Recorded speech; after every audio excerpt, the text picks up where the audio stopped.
Somewhere on a phone screen, a 15-year-old girl is talking to someone she believes is a boy her own age. For months, the conversation feels normal, a little flirty, a little funny, occasionally generous in ways that feel flattering rather than alarming. There are no red flags waving. There's no reason for her to think twice. But the person typing on the other end of that conversation isn't a teenager at all. He's 28 years old. He carries a badge, a gun, and the full legal authority of the state of Virginia. And the version of himself he's shown her, the name, the face, the personality, is a complete fabrication, built message by message to earn her trust. By the time the story ends, that fabrication will have driven a man nearly 3,000 miles across the country, into a quiet suburban home in California, where 3 people will be murdered in the space of minutes, a house will be set on fire, and a teenage girl will be dragged out the front door and into a car. Not as a victim being rescued, but as a hostage being taken. This is the case of a man sworn to protect the public who spent his nights hunting a child. It's a case about how easily trust can be manufactured, how badly institutions can fail to catch what's right in front of them, and how far obsession can travel when nobody is watching. Let's decode what happened. Some crimes are solved in hours. Others remain mysteries for decades. And then there are the cases that were never what they seemed. I'm the Decoder. Welcome to True Crime Decoder, where we break down the evidence, expose the deception, and decode the stories behind the world's most fascinating crimes, scams, cyber attacks, and unsolved mysteries. If you enjoy fact-based investigations and documentary-style storytelling, consider subscribing. We uncover a new case every week, and you won't want to miss what's coming next. Now, every clue matters. Every detail tells a story. Let's decode today's case. To understand how this case ends, we have to go back and understand exactly who Austin Lee Edwards was, because on paper, very little about him should have raised alarms. And that, in itself, is one of the most disturbing parts of this story. Edwards grew up in Virginia. By the time he reached his mid-20s, he'd built what looked, from the outside, like a promising and stable career in law enforcement. He worked as a Virginia state trooper before later transferring into a role as a sheriff's deputy. Sworn in only 9 days before the crimes were about to walk through. He'd recently purchased a home in the small town of Saltville, Virginia. If you were his neighbor or a distant relative hearing updates secondhand, the picture you'd have of Austin Edwards was of a young man who was doing well for himself. Steady job, new house, badge on his hip. But zoom in and the picture starts to blur. Those who actually knew him, co-workers, acquaintances, people who'd interacted with him day to day, consistently described him the same way. Quiet, socially awkward, difficult to read, someone who kept to himself.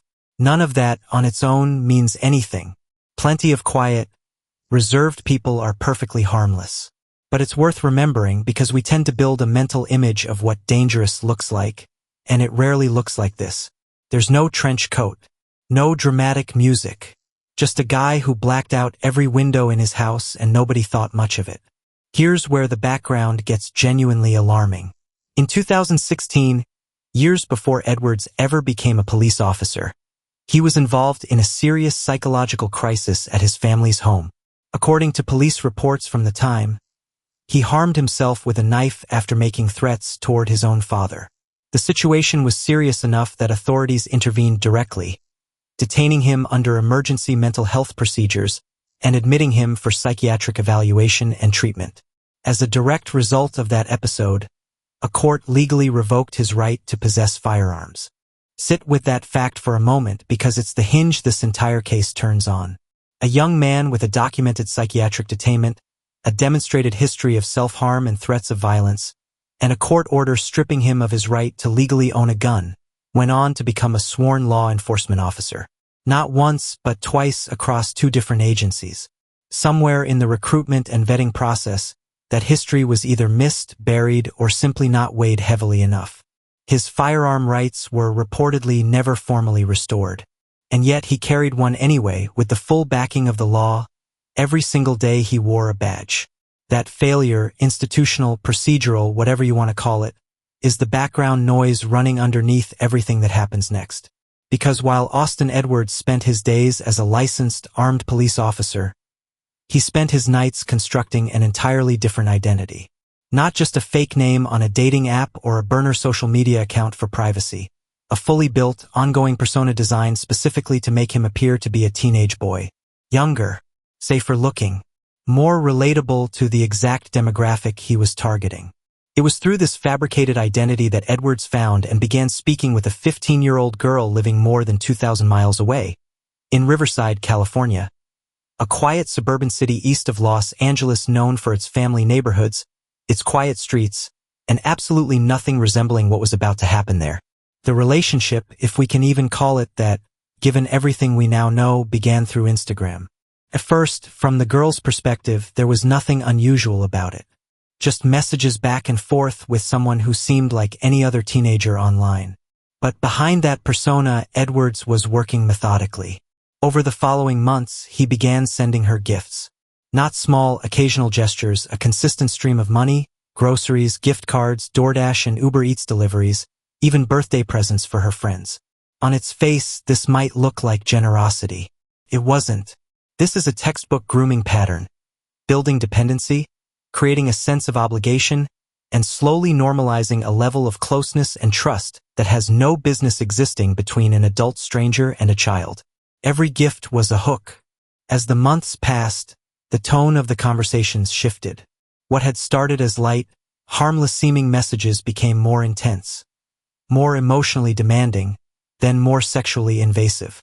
Edwards began pressuring her for explicit photos. This wasn't ambiguous behavior open to interpretation. This was an adult predator escalating a grooming campaign against a minor, using a fake identity as cover. By late October 2022, around Halloween, the girl made the right call. She blocked Edwards across every platform she could think of, cutting off his access to her completely. For almost anyone else, that would have been the end of it. Getting blocked online is, at worst, an embarrassing footnote, the kind of thing you shrug off and move on from. Austin Edwards did not move on. To him, being blocked wasn't rejection he could absorb. It was a rupture. And that rupture curdled quickly into obsession. He sent her a suicide letter. He didn't disappear. If anything, losing access to her seemed to intensify his fixation. And this is the part of the timeline that should genuinely unsettle you. By the time she blocked him, Edwards had already spent months quietly extracting information about her life, where she lived, her family structure, her daily routines, her friends, even the physical layout of her own house. He wasn't just a stranger with a grudge anymore. He was a stranger with a floor plan. Sometime between November 21st and 23rd, 2022, Austin Edwards got into his car in Virginia and started driving west. The distance from his home to Riverside, California is roughly 2,700 miles, somewhere in the neighborhood of 40 hours behind the wheel, depending on the route and how often you stop. That is not a spontaneous decision. That is days of open highway, days of gas station stops, days of nothing but your own thoughts and the choice, over and over again, to keep going instead of turning around. He had that choice presented to him constantly for nearly 2 days straight. He never took it. While much of the country was sitting down for Thanksgiving dinner that week, Edwards was somewhere on I-40 or I-15, mile marker by mile marker, moving steadily toward a family who had no idea he existed. On the morning of November 25th, 2022, Black Friday, the day after Thanksgiving, Edwards arrived on Price Court in Riverside. He didn't hesitate at the door.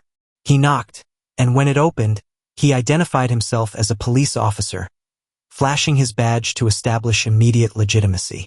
That badge, the exact symbol that's supposed to make people feel safer, is precisely what got him through the front door of a family that had every reason to trust a law enforcement officer standing on their porch. There was one problem with his plan. The girl he'd come for wasn't home. So Edwards, still posing as an officer working a case, instructed her mother, Brooke, to call her daughters and get them to come back to the house, using a vague excuse about a problem with their phones, giving no indication that anyone was waiting for them. Neither daughter had any idea what they were walking into. When Brooke returned home with both girls, the situation inside the house changed instantly. Edwards, who had been waiting and had all the time in the world to plan exactly how this moment would go, took control. He separated the family members into different rooms, using his presumed authority as an officer to keep everyone compliant and cooperative. right up until the moment that authority stopped being a performance and became something else entirely. Mark Wynn, 69, and Sherry Wynn, 65, Brooke's parents, were restrained with duct tape, their arms bound behind their backs, bags placed over their heads. In the chaos, Brooke herself was fatally stabbed in the neck, with enough force that her spinal cord was severed. Her parents were murdered shortly after. Of the two daughters, the younger one, who had no connection to Edwards and had never been targeted by him, managed to escape the house. The older daughter, the one he had spent months grooming, was not so fortunate. Witnesses would later describe Edwards screaming the moment their eyes met. She recognized his voice instantly. The person she'd blocked online, the fictional teenage boy from her phone, was standing in her house, and her mother and grandparents were already dead. Before leaving, Edwards poured gasoline through the property and set it alight, a deliberate attempt to destroy forensic evidence and buy himself time. Then he grabbed the girl, dragged her out of the burning house by her hair, and forced her into his car, just as neighbors were beginning to notice smoke rising from the property. When firefighters arrived, it took almost no time to realize this was not an accidental house fire.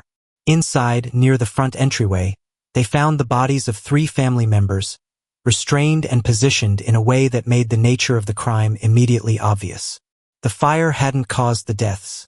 It had been set afterward, in an attempt to erase what had happened before it started. But fire doesn't erase everything, and it definitely doesn't erase witnesses. The very first call to police that morning wasn't even about the fire. It was a welfare check, called in by a neighbor who'd seen a teenage girl being forced into a red car, clearly distressed. At the time, nobody watching knew they were witnessing the tail end of a triple homicide. Some assumed it was a family argument. Some assumed the man was a relative. Nobody realized what they were actually looking at until it was too late to stop it. But their memory of that moment, the make and color of the car, the direction it drove off in, details about the man himself, became absolutely critical almost immediately. Investigators pulled surveillance footage from doorbell cameras, nearby homes, and traffic cameras along the surrounding streets, piecing together the movements of a red Kia Soul in the hours before and after the fire was reported. That footage eventually produced a license plate, and that plate connected directly to Austin Lee Edwards.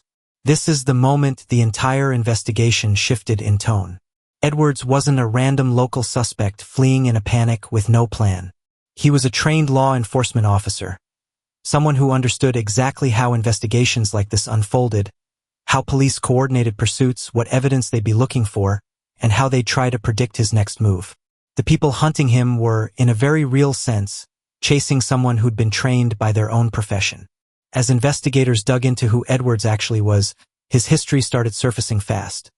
The 2016 psychiatric detainment, the self-harm, the threats against his father, the revoked firearm rights that were apparently never restored, and now a triple homicide, an arson, and an active child abduction 3,000 miles from where he lived. Using cell data, highway camera footage, and witness sightings, police tracked Edwards heading east out of Riverside and into the Mojave Desert, a vast, exposed stretch of California with long, straight roads and almost nowhere to hide. It made him easier to track from a distance, but far more dangerous to approach directly, since there was nowhere for pursuing officers to close in without being seen from miles away. Officers eventually located his vehicle near the small town of Kelso. What followed was a pursuit, and during it, Edwards fired multiple shots at the officers chasing him. Law enforcement couldn't simply force the vehicle to stop or engage aggressively, because the girl was in the passenger seat the entire time, and every decision had to account for the very real possibility that any wrong move could get her killed. What investigators learned afterward about those final hours in the car is, frankly, one of the most disturbing details in the entire case. Edwards reportedly held the girl's hand throughout the pursuit, telling her repeatedly that they were going home to Virginia, that they were going to live together, framing an abduction in his own mind as some kind of romantic escape.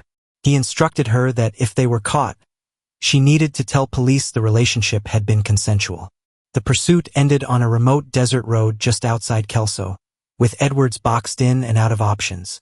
A single gunshot ended it. Edwards had turned the gun on himself. For a moment, nobody at the scene knew whether the girl in the passenger seat was alive. When officers reached the car, she was shaken, traumatized, but alive and physically safe. The obvious twist here is the one everyone focuses on first. A sworn police officer, entrusted with a badge and a gun, was secretly living a double life online, posing as a teenage boy to groom a child. That alone would be a disturbing story on its own. But there are layers underneath that twist worth pulling apart individually. The first layer is how deliberate and sustained the deception actually was. This wasn't a single fake account thrown together on impulse. When investigators got into Edwards's digital footprint after his death, they didn't find one persona. They found an entire architecture of fabricated identities that he'd built and maintained over time, specifically constructed to appeal to and manipulate minors. This was a practiced pattern, not a one-time lapse in judgment. The second layer is institutional and arguably more disturbing than anything Edwards did personally, because it points to a system that failed before he ever laid eyes on that 15-year-old girl. A documented psychiatric crisis, self-harm, threats against a family member, a legal revocation of his right to own a firearm. All of that existed on record in some form before Edwards was recruited into not one, but two separate law enforcement agencies, first as a state trooper, later as a sheriff's deputy. Somewhere along that pipeline, warning signs that should have ended his career before it started were missed, minimized, or simply never connected. In the aftermath of the murders, multiple lawsuits were filed against the agencies involved, alleging exactly that kind of negligence, that Edwards should never have been handed a badge and a weapon given what was already known or knowable about his history. The third twist is more of a gut check than a plot development. This wasn't a jealous ex-partner lashing out after a real relationship fell apart.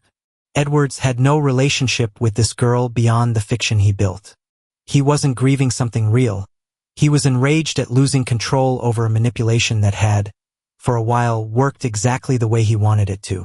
When that manipulation failed, when a 15-year-old girl did exactly what she should have done and blocked him, his response wasn't to disappear or move on to another target. It was to drive across an entire country and murder 3 people who had absolutely no idea he existed until the moment he was standing in their entryway. In the weeks and months that followed, the case spread across national news, and as it did, the fuller picture of who Austin Edwards had secretly been came into focus. A picture that left his own family, colleagues, and friends struggling to reconcile the man they thought they knew with the one investigators were now describing. For the surviving family, the aftermath is almost impossible to fully capture. 2 daughters lost their mother and both grandparents within the same few minutes, in their own home, and lost that home itself to the fire meant to cover it up. In 2023, the city of Riverside made a quiet, permanent gesture of remembrance, renaming Price Court to Winneck Court in honor of Mark, Sherry, and Brooke Wynn, ensuring the street carries their name rather than the memory of what happened on it. Out of respect for their age and ongoing privacy, the identities of both surviving daughters have never been officially released by investigators or credible media outlets, and we're not going to speculate on that here. What makes this case so difficult to shake isn't just the violence of that final morning. It's how mundane the beginning of it was. A teenager talking to someone online. That's not a rare or reckless act. It's something happening in millions of households, every single day, without incident. The danger here wasn't hiding in some obscure corner of the internet that required unusual bad judgment to stumble into. It was hiding behind a badge, a title, and an institution that was supposed to have already screened it out. This case isn't just about one man's crimes. It's about every checkpoint along the way that should have stopped him and didn't. A documented psychiatric crisis, revoked firearm rights, 2 separate law enforcement agencies that hired him anyway. Where do you think the real failure happened here? Was it the agencies that recruited him, the broader screening process for law enforcement across the country, or something else entirely? Let me know your take in the comments. If this case affected you the way it affected me, hit subscribe. We decode a new case every single week, and you will not want to miss what's coming next. Stay sharp, stay curious, and I'll see you in the next one.